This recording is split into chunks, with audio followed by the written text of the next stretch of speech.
remember when I said that I wanted to level 1 run the whole series way at the beginning of this video? Well, this was just one game. Depending on how this video does, this won't be the last you'll see in Kingdom Hearts from me.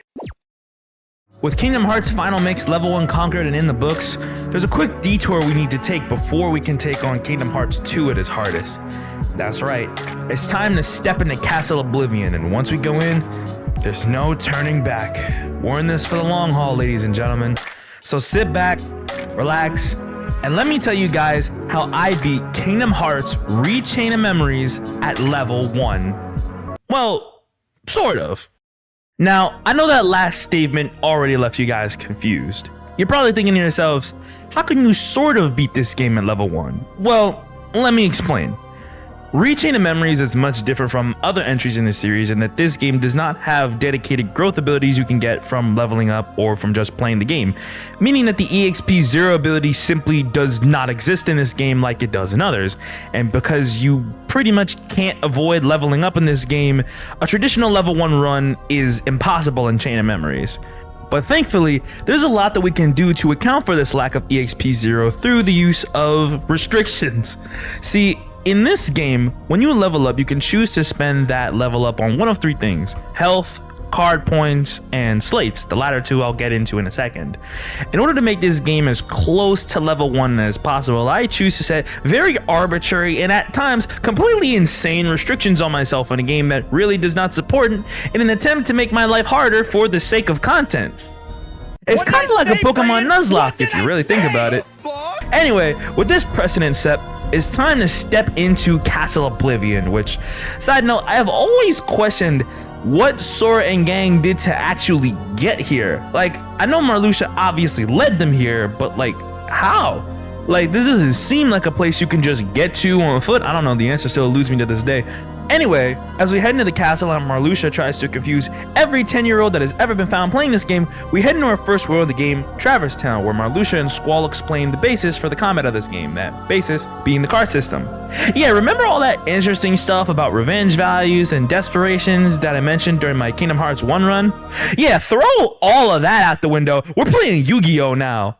To sort of briefly explain the card system, you attack via the use of cards, which you place in a deck, and you can get more and much better cards throughout each of the worlds you visit. You can also reload your deck by focusing, but with Sora, the amount that you have to focus for increases with every upload. There are also friend cards such as Donald and Goofy, and while Donald can be pretty inconsistent with what he casts sometimes, both of them are extremely useful for the combat of this game, especially Goofy. These friend cards can also be used to form slates, which are powerful moves that can be accessed by stacking cards onto each other. But with the exceptions of slates featuring Donald and Goofy as well as other friend cards, I won't be using many slates for reasons I will explain. With the precedent for the card system set, I can now fully explain the restrictions for this run, and these restrictions are actually influenced by Gamechamps' run on Chain of Memories, which I'll link her video in the description below. It's a really great video, you guys should watch it if you haven't already. Because leveling up is unavoidable in this game, for every level up, I choose to upgrade my card points, which only really increases the limit I can go up to with my deck, and I choose to limit myself to using the base amount of card points, which is 275. This is the reason I can't really use many slates, because outside of the ones Sora can learn by visiting worlds, I'm not actively learning any via level ups. You can still stack cards in this game even without using slates, but it comes at the cost of the first card you use not being reloadable.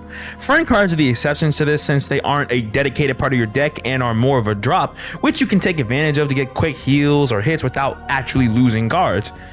Now I'm going to be honest with you, regards to the second rule, I take a few liberties with it to give myself a little bit of leeway, but I'll explain that more later. Anyway, once we get done with Traverse Town, it's time for the first real boss of Chain of Memories, Axel, one of the coolest characters in the series. His fight against Axel isn't hard at all, but is more so meant to help you get a better handle on the game's mechanics.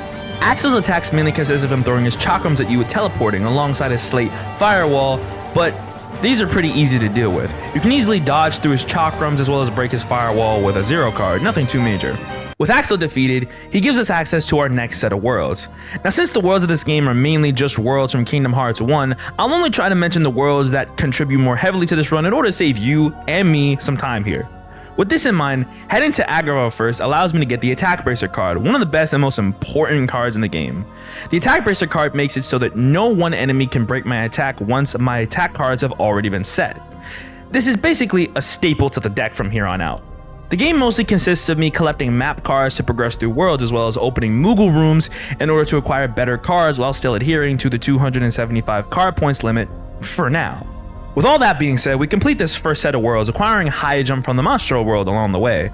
And after Sora starts to remember his chaser activities, we face off with Larxene, easily one of the toughest organization members to deal with. I may or may not also have a thing for her sadistic side, but pay no mind.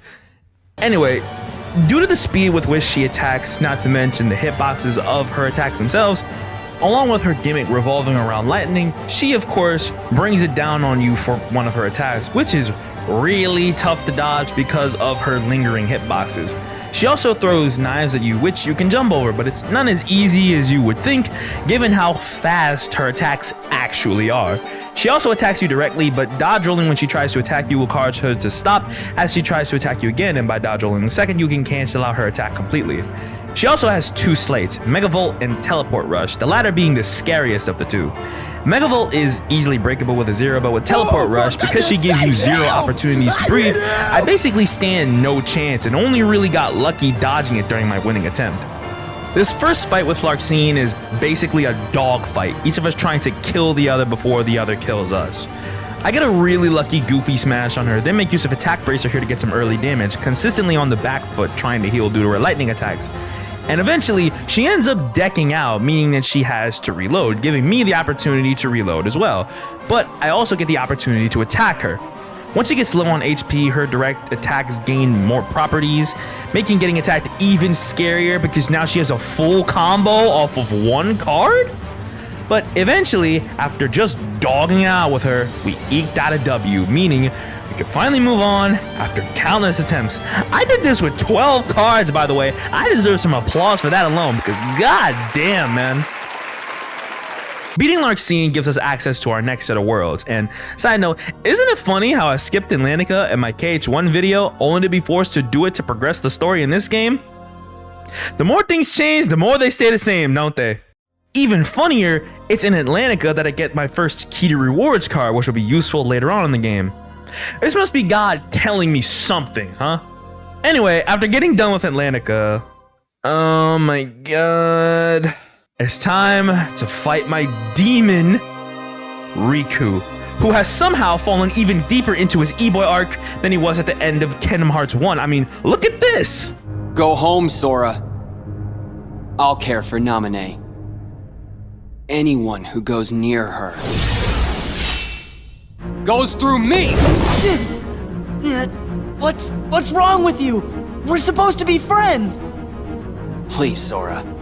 Since when have you ever cared about me? Now, remember when I said that in Kingdom Hearts 1, the Riku fight in Hollow Bastion was pretty bad mechanically? Well, this fight is literally just that, but somehow even worse, for many reasons. He's simply just faster than you at all times. Why? I don't know. There's no rhyme or reason to what Riku does, but what makes him my demon is one simple but incredibly major reason. Riku can stun lock you here, and with only 80 HP, getting stun locked means I'm basically dead. And with only 11 cards at my disposal, given the current rule set, I died here for about a full hour, constantly getting stun locked, his spin move bringing out nothing but pure, unbridled hatred out of me. But somehow, I still beat him, and here's how. For this fight, I employed two strategies, one of which being something that I would start to employ for the rest of the run. That strategy being focusing. More specifically, charging my focus meter to where it's almost completely reloaded, and then reloading once I need specific cards back. This strategy gives me an almost instant reload when I need to get back my cures, for example, although once it gets to 3 meters of charge, things start to become a lot scarier. The other strategy that I used to win this fight in particular was a very long and drawn out strategy where I forced him to deck out. See, because Riku is uber aggressive and just doesn't stop attacking, he constantly wastes his cards. He has no slates, it's mainly his slash attack you have to worry about here, since his slam just kinda sucks. And in regards to his slash attack, by keeping away and dodging when he does the second hit of this attack, you can get away from harm. This forced him into a deck out situation where he needed to reload, and when he would, I would attack him. It's basically just another hit and run strategy, which honestly, in retrospect, I'm not proud of how I had to beat this, but I had 11 cards with this 275 card points limitation. After a very long and arduous fight with Riku, I eventually win, but it's this fight and during Hollow Bastion where I start to realize something. Beating this game with a 275 card point restriction might just be impossible. See, this game and the original GBA game are two very different games. While the original Chain of Memories is 100% possible to beat with a 275 card points limit, I mean, it's documented after all, in Recom, you can't take advantage of the same strategies you'd be able to in the original GBA game. Also, in Hollow Bastion, you gain access to the Divine Rose card, one of the strongest cards in the game at this point, as well as the Dragon Maleficent card. The Dragon Maleficent card is one of the most valuable cards in the game, which is why I chose to handle Hollow Bastion first instead of heading straight to Neverland. The Dragon Maleficent card's ability is Overdrive, which sacrifices my reload speed to increase the damage of my attack cards. Both of these cards have so much value here, but if I were to continue to adhere to the 275 card points limit, I would simply not be able to have both, making the game honestly just impossible to bear with this restriction since I wouldn't be able to have sets of high damaging attack cards, meaning there would just be no possible way for me to out-damage the bosses of this game. Especially considering that a certain fight coming up just completely eliminates me for my hubris and for even thinking I could win with 11 cards. So after beating Dragon Maleficent, I decided to take some liberties with the 275 card point limit before proceeding forward. I decided that whatever my current card points limit is at after every level, by halving it, that then becomes my new card point limit. For example, at the end of Hollow Bastion, I end up with 1,075 total card points at level 33. Half of 1,075 is 537.5, I like to round up here, so my new card points limit is now 538, meaning that my current deck can now consist of 17 cards, allowing me to utilize both Attack Bracer and Overdrive, as well as an item card in case I need it, alongside much better attacking cards. Think of this like an AP boost that occurs at every level. With this new modified rule set, I'm able to give myself some leeway as to what cards I can have in my deck now, making the rest of this run completely possible. And even with this new rule in play, the bosses of this game are still extremely difficult with only 80 HP. They just become much more doable now, as you'll soon see. After getting done with Hollow Bastion, it's time to fight Riku again! And before we get into anything regarding the fight, it's honestly crazy how they got my boys Sora and Riku fighting over a snow bunny in Namine. Dr. Umar is sick right now. Riku really became a chaser just like Sora. Anyway, in this second Riku fight, Riku only gets one new move added to his move pool, that move being Helm Split, where he attacks the ground 3 times, creating a shockwave after the third. This is pretty easy to dodge using High Jump, but sacrificing any glide for Overdrive means I do take some damage here. Outside of that, his slam has some new properties added to it, mainly that he got shockwaves now, making the previous strategy in the first Riku fight almost useless since he now has 3 moves that can damage me instead of 1. Even though I do take advantage of him spamming his slash attack later on in the fight. I'm gonna be honest with you, this fight is heavily up to RNG, but thanks to me being able to add better cards to my deck via the Divine Rose and Overdrive, I'm able to actually do damage to Riku, and alongside some very lucky Goofy smashes, I'm able to take down Riku for the second time, after about 2 hours of getting my ass kicked. All this stress over a snow bunny Riku? Really? You really are an e-boy, aren't you? Anyway, after Riku retreats, we finish up the remaining worlds, getting Glide and Second Chance from Neverland as we go along. At level 37, our card points limit is 1,175, meaning that our new card points limit is now 587.5 or 588. With this in mind, it's time to face off with the next member of the organization, Vexen. Now, before I say anything about this fight, I want you to pay very close attention to how much damage this combo does.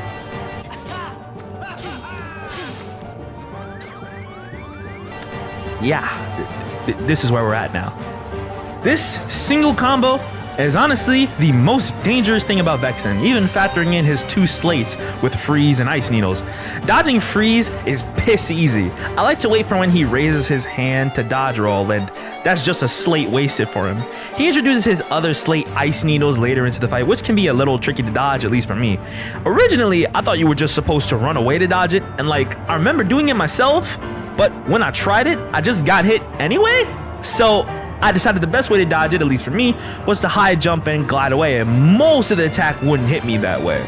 With all that being said, his combo attack is still his most dangerous attack, since if he breaks me and I'm not at full health, I'm just dead, setting the precedent for this fight.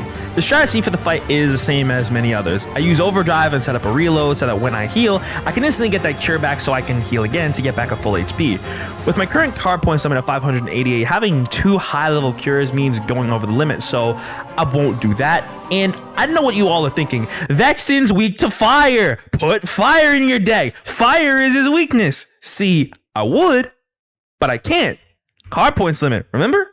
I set up reloads as I dodge his freeze and attack when he does a card that I can break, immediately dodging in fear of his combo, and eventually we both get to a point of constantly reloading, and after this battle of just pure attrition, we eked out a W against Vexen.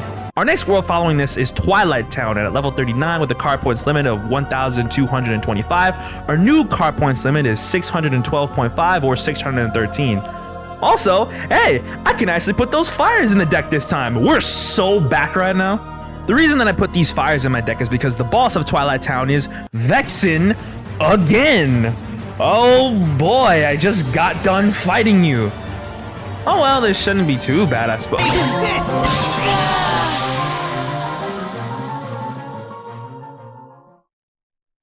So in one-shots now. Okay. Alright. Cool. You got it. Oh my fucking god. Yeah, this is where we're at now. I'm not gonna waste too much time here, since this is just largely the same fight as before. He only introduces one new slate, being Slybraid, where he generates this ice blade and tries to slash at you, but it's just really easy to dodge. Vexen's a loser, and even though I have to kill him twice because he has auto life, we eventually beat him amidst all the one-shots and nonsense and get a card points limit boost up to 625 at level 40. With Vexen defeated, Axel appears to flex his Pokemon type chart knowledge by showing how fire is super effective on ice types, and we make it out of Twilight Town. Meaning that now, we have to fight Riku again for the 3rd time! This is getting ridiculous! Riku 3 is about the same as the other 2 Riku fights up to this point, only here, he now has Dark Firaga, which is pretty easy to dodge by just dodging into it. But he also has Trondis now. Of course he got Trondis. It wouldn't be Riku if he didn't get Trondis. The one strategy I had is just gone now because of Trondis. Oh my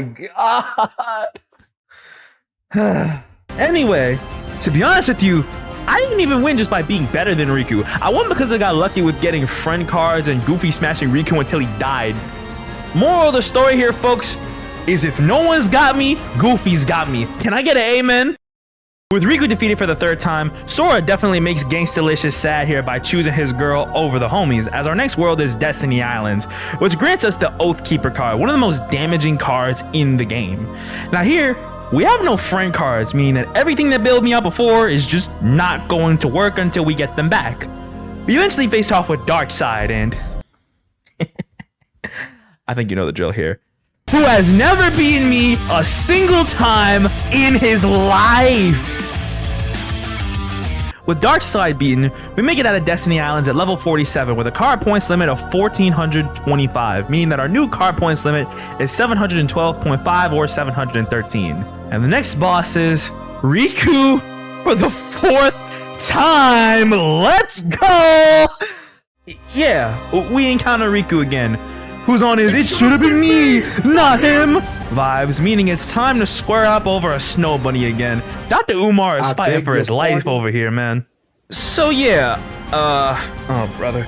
Yeah, Riku 4 is the hardest fight in Sora's story by far. He has everything that made the first 3 fights lethal and then some, mainly because he now has Dark Aura.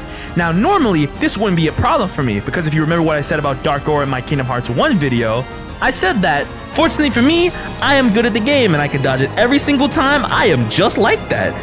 Well, this isn't Kingdom Hearts 1, because in Recom, they decided that Dark Aura needed a buff. Yeah, the Dark Aura just tracks now, meaning that you either have to have complete Ultra Instinct or you just die if you don't immediately use a zero. He also has a zero card for every situation, because of course he does. This combined with having no friend cards easily made this the worst fight of Sora's story by far. TLDR, Riku 4 is my canon event. After getting just beaten down for another hour straight, I looked back, tried to get more Oath Keepers via Moogle rooms, and I started to think to myself, is it truly worth the stress? What can I do to beat him? And then I remembered something that had been locked away deep within the recesses of my memory for years. A card so powerful, so dangerous, that it may just give me the edge I need to beat Riku. The Card Soldier. Yes, the Card Soldier. I'm being serious. Hear me out. See, originally, I neglected to mention it, but way back in Wonderland, we acquired the Card Soldier card. I didn't think much of it at first, but then I remembered. This card is actually really broken for one main reason. Its ability, Attack Haste. What this does is increase the speed with which Sora attacks. This is actually extremely powerful in this scenario because it makes it so that Riku has a harder time breaking my cards. So in conclusion, my strategy here is that there is no strategy. Kill him before he kills you. With the demon defeated, we learned that the Riku that we've spent 4 boss fights of the game on was actually a replica of the real Riku, which is crazy if you think about it because they really had to emulate Riku's e-boy tendencies too. With that horrible fight done, I make sure to save, and now we have to fight Larxene, which normally I would explain the new stuff that she has, but I am so serious when I say, we do not care. I'm taking everything Riku did to me out on you. Perish. With Riku Replica and Larxene defeated, it's time for the final world of the game, Castle Oblivion, which grants us access to the Oblivion card, the counterpart to the Oath Keeper and another one of the best cards in the game. Castle Oblivion is where the Key to Rewards card we got way back in Atlantica comes in handy. I use the Key to Rewards to get Super Glide, but then immediately get 2 more Key to Rewards cards after? Which is like, shit, I guess I'll take it. I use both keys respectively to get the Roxas card from Twilight Town, as well as the Lionheart card from Traverse Town. It's kind of funny when you think about it. I've never gotten more than 1 Key to Rewards cards per playthrough until now. Maybe this is God's way of paying me back for everything I was just put through hours before. I don't know. At level 53, with a card point limit of 1,575, our new card points limit is 787.5 or 788, meaning that we have just enough to use the Roxas card at this point, whose ability Double Strike is literally just a better Dragon Maleficent card. We are so back. Now, it's time to face off with Axel again, who is largely just the same fight as he was at the beginning of the game, with the only real exception being that he has a new slate in Fire Tooth, which you must break with a 0 card if you have any hopes of surviving. This fight is where I make my first use of the Roxas card, and you'll see I just completely beat the shit out of Axel. Woo! We are so back! Nothing can stop me anymore. After beating Axel at level 55 with a card points limit of 1,625, the max amount of card points in the game, our card points limit caps off at 813. And now, it's time to face off with the graceful assassin and Lord of Castle Oblivion himself, Marluxia, who in my opinion is the most underrated Kingdom Hearts antagonist. Now I actually like this fight with Marluxia quite a bit from a design perspective, since Marluxia doesn't break your card as often as other bosses, he doesn't stun lock you, and it gives you a lot of time to dodge his attacks. His attack where he lunges towards you with his scythe isn't too hard to dodge, since you can anticipate him doing it once he starts lunging at you, and preemptively jumping will help you dodge his attack. His most dangerous attacks though are this move where he summons 3 tornadoes, and if you get caught in one, you might as well consider yourself dead, as well as his 2 slates, Death Sight and Blossom Shower. Death Sight is extremely easy to dodge, since his slashes are very well telegraphed, but Blossom Shower definitely requires a 0 card to break it. I make use of Attack Bracer so that he can't break my attack cards and attack him, dodging his scythe and breaking his slates as the fight progresses. And once I run out of Attack Bracer, I equip Double Strike to double my damage, and after some back and forth, we beat him. Really fun fight, actually. However, this was only an illusion of Marluxia, as the real Marluxia is right behind this door. We move forward to face off with Marluxia 2 in his Grim Reaper form. It's time to finish him. Marluxia 2 isn't actually too hard, but you can get easily wiped here if you don't know what you're doing. His most dangerous attack off rip is this attack where he swings down both of his scythes, creating a shockwave in the process, much like his death scythe slate from the fight before. The goal here is to destroy each of his scythes, making him incapable of slashing at you. He also has this attack where he summons these like flower buds, but it's nothing too crazy, as well as this attack where he fires this X-shaped projectile at you, but you can dodge through with a well-timed dodge roll. He also has this move where he's like charging up, but legit, I don't know what it does since I always break it. I break his sights by using attack bracer, meaning he can't break me in the process. But from here, he introduces probably his most difficult move to dodge, his tackle. What is it with Kingdom Hearts bosses and stressful tackles, huh? However, the thing that makes Marluxia's tackle difficult to dodge here is the delay between when he does it and when it reaches you, because when he charges up his tackle, he's usually outside the arena. I learned the timing on how to dodge this, however, and by using double strike, I'm able to take this phase down. One last fight to go.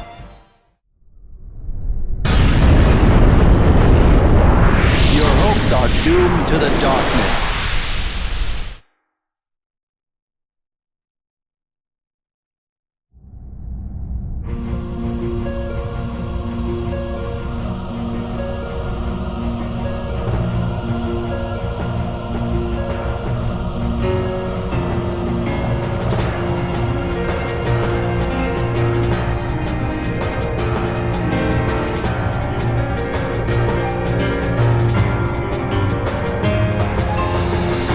Marluxia 3 in his Angel of Death form is the final hurdle of Sora's story.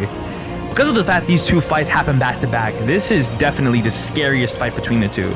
Because much like with Ansem 2 and Kingdom Hearts 1, if you died at Marluxia 3, you have to do Marluxia 2 all over again. Once again, this is a FromSoft boss now. In this third fight, he introduces several new slates: Gale of Severance, Circle Reject, Whirlwind to the Void, and Doom. The latter two being the most dangerous in my opinion. Whirlwind to the Void scatters all of your cards across the arena, forcing you to pick them back up, and Doom, you have to break each of Marluxia's cards as he counts down your demise. Doing this isn't exactly hard, but this attack definitely creates a layer of fear with regards to the rest of the fight, especially when he casts it. His slates aren't the only scary part though, but rather the speed with which he can set them down.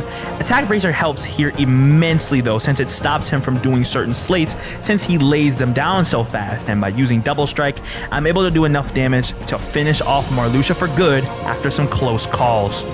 The Lord of the Castle is no more.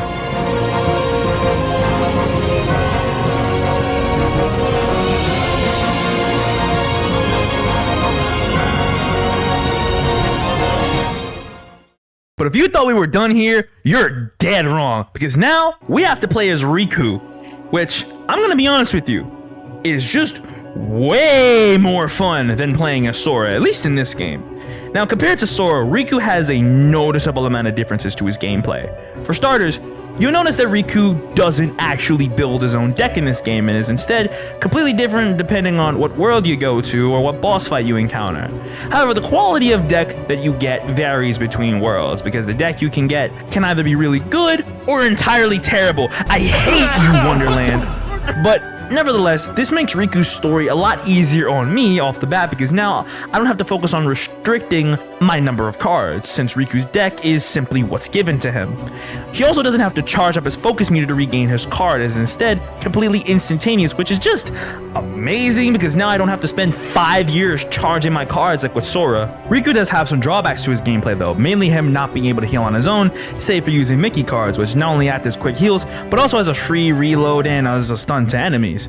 Mickey cards also give Riku access to the Holy Burst slate, which kinda sucks, to be honest. As a whole though, the benefits to Riku's gameplay far exceed the negatives, especially once we gain access to the more advanced elements of his gameplay. But for now, we need to get through Hollow Bastion first, and unfortunately, because we don't gain access to those advanced aspects of his gameplay until after Hollow Bastion, and since I have to fight enemies to acquire map cards, I have no choice but to level up my health and attack power here. But really, this isn't even my fault, because I literally couldn't do anything about it. Just live with it, man.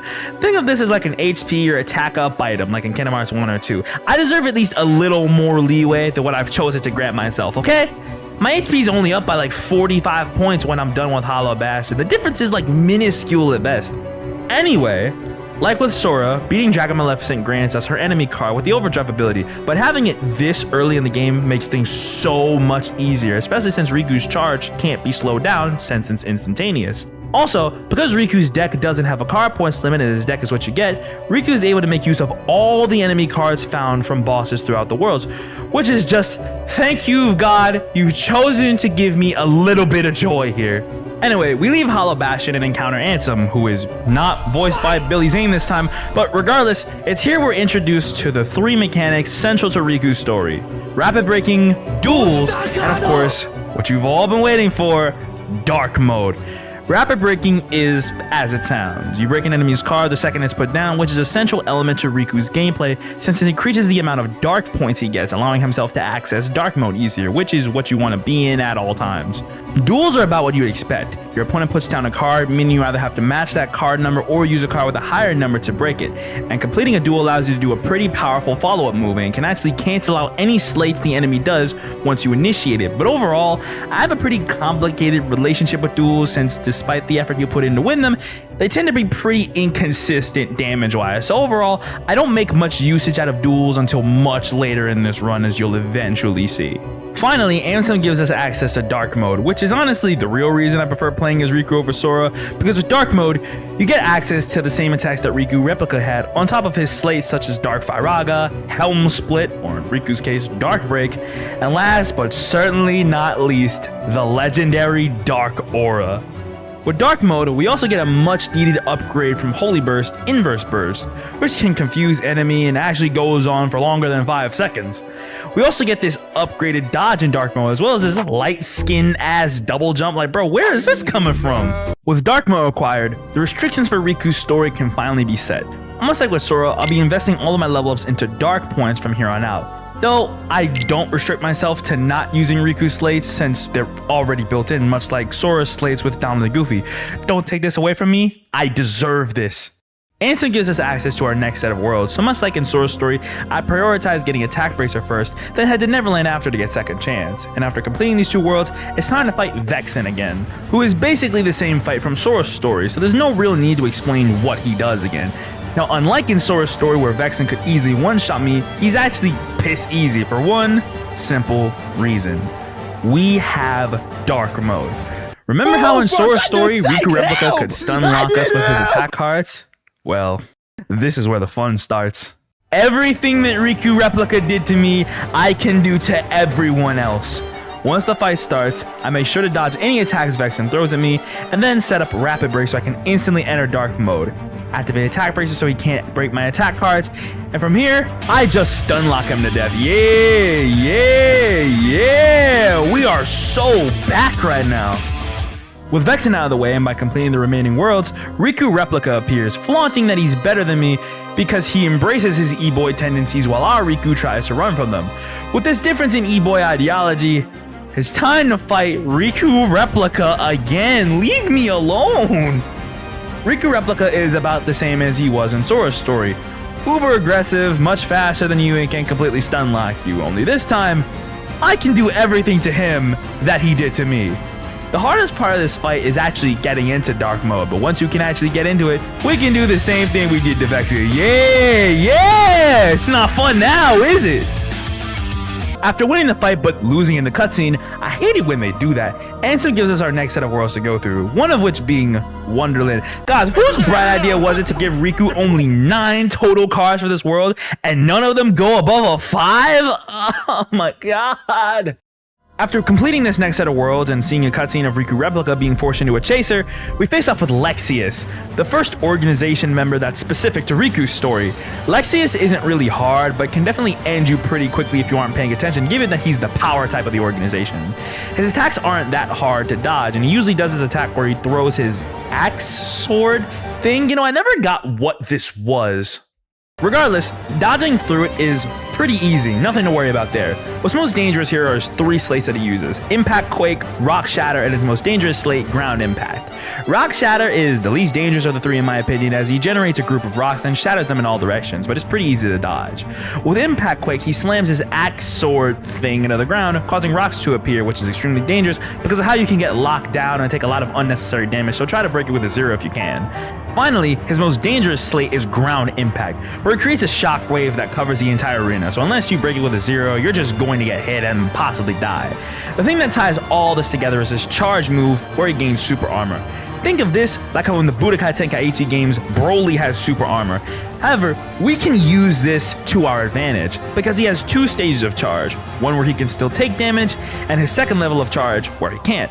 The one we're looking to exploit here is the former, because in this state, he takes 100% of the damage that you can deal to him, since he doesn't flinch, meaning that Overdrive and Dark Aura go hand in hand here. Once I allow him to charge up once and get into dark mode, I immediately equip Overdrive and go completely ham with Dark Aura, which does about 2 to 3 health bars of damage every time. Once his charge fades, I stun lock him a couple of times, and once he charges up again with another Dark Aura and a Dark Firaga to boot, Lexaeus is out of here. Though we, once again, win the fight, but lose in the cutscene. Well, partially it does take Ansem taking control of Riku to get Lexaeus out of here completely, which, side note, what is it with Kingdom Hearts characters and thinking they're in edits? Like first it was Sora, and now it's Riku. Granted, it's Ansem taking over Riku, but still, look at this. And he hit him with the too slow? Oh, brother. Anyway, after getting saved by Mickey and being completely gaslit by Zexion, we make our way to Destiny Islands, where we face off with Darkseid, who has never beaten me a single time in his life. With Darkseid out of the way, and with Riku fully accepting his e-boy tendencies, it's time for the hardest organization member of Riku's story, Zexion. Zexion's gimmick during this fight is that he steals your cards and makes them a part of his own deck. His most dangerous slate is Cyclone Snatch, where if you don't break it immediately, he'll steal a good amount of your cards. Once he gets enough of your cards, he spawns clones of himself wielding the Soul Leader, and the goal becomes to free your cards from his floating books. A good inverse burst will take out most of the books, leaving Zexion himself open. You actually start off in dark mode here, but unlike Vexen or Lexaeus, Zexion is not susceptible to being stun locked, so the name of the game here is to attack him both regularly and with slates as much as he can. With Zexion defeated, he retreats back into the castle, and now Riku thinks he's in an edit too, like bro, what is this? From here, Axel gaslights Riku Replica into killing Zexion because chasing just isn't enough for him. And with Destiny Islands conquered and Mickey finally appearing in the flesh, our next world is Twilight Town, where it's revealed that the Ansem that's been appearing in front of us is actually this guy Diz, who's been impersonating him to help us. Now before I say any more, because Diz was only impersonating Ansem and not the Ansem within Riku's heart, what I want to know is, how did he make the Guardian appear when he taught us about rapid breaks? The answer still eludes me even to this day. But nevertheless, we encounter Riku Replica again on our way to see Namine, even though I can't not include the funny scene. Because I'm you. No, I'm me. I'm me, he says. Since chasing snow bunnies isn't enough to make Riku Replica feel whole, the obvious course of action here is to see who's more of a real e-boy than the other. Meaning that we once again have to fight Riku Replica. This is the 6th time we are fighting Riku Replica, by the way, across both Sora and Riku stories. I don't think there's ever been just one boss that you fight 6 times in a single game ever. Jesus Christ. This Riku fight is the equivalent to the 4th Riku Replica fight in Sora's story, as he's not only sporting the glowing hand, but also has a Strondis and Dark Aura.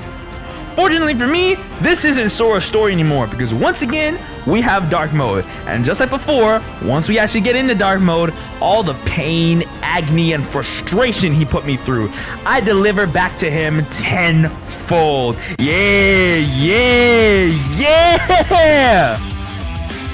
And just like that, my demon is finally exorcised for good.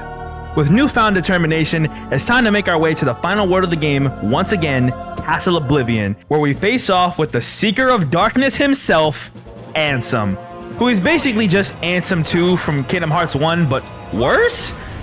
The more things change, the more they really stay the same, don't they? This version of Ansem is without a doubt the hardest boss of the entire game, and since this Ansem fight is largely the same as Ansem 2 from Kingdom Hearts 1, he retains most of his same moves here, including his swipe, him calling his guardian to protect him, the shockwave move, dark rush, shock slash, and Door of Darkness, or Dark Shadow in this game. However, the reason why it's so much worse is that he can either lock you down with shock slash and dark rush, and while you can avoid shock slash, you have to break dark rush or the zero, otherwise there's nothing you can really do to escape him. This isn't even mentioning how the arena can screw you over sometimes, and honestly, dark mode is just as much of a deterrent to this fight as it is a strength due to the properties of his dodge being much different than his dodge in his regular form, because his dodge in his regular form has a lot more invincibility frames than in dark mode, which lets Riku dodge Ansem swipe and shockwave more effectively and consistently. Now I really hate to say this, but I have to be honest here. I was in a fucking sunken place fighting Ansem. I tried, I really did try to fight him straight up, but I just couldn't do it. I fought Ansem for hours on end, getting close at times, but ultimately this fight, at least with the restrictions I placed on myself, felt almost impossible. I couldn't out-damage him, but he could easily out-damage me, and at one point, I had no other options but to look inwards, but even then, I started to doubt myself. I started to question whether I was truly him. This is the final boss of the game, the final hurdle for this challenge. Am I really going to get walled off here? Do I truly not have what it takes to complete this challenge when the final boss is all that's left? Is this the end? And in my depravity, when I was at my lowest point, I realized something. That the answer to this boss, an answer so simple that it crossed my mind, was in front of me the entire time. All this time I've been trying to play this game like it's Kingdom Hearts. But what I should have been doing was rely on the heart of the cards. That's right, fellas. It's time to do.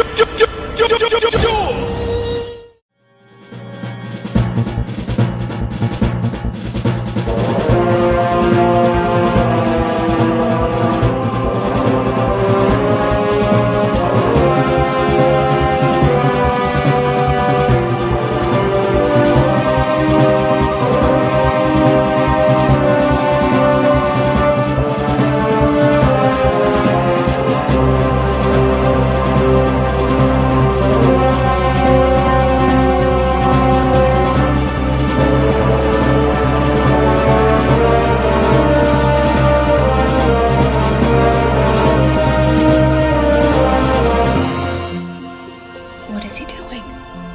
He's beginning to believe. Out of my way! This is the end.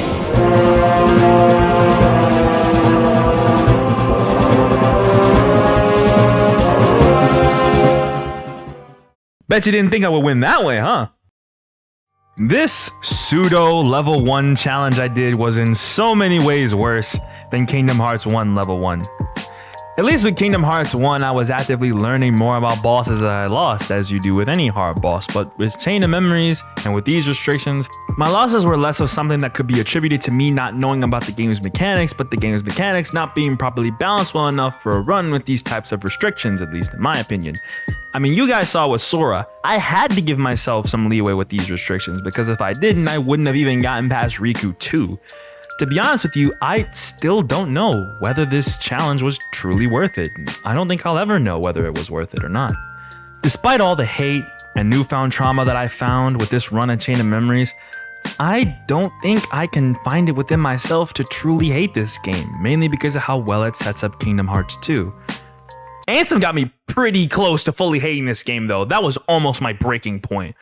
But with all that said and done, I can finally put Castle Oblivion behind me, as I can now say that I beat Kingdom Hearts Chain of Memories at level 1.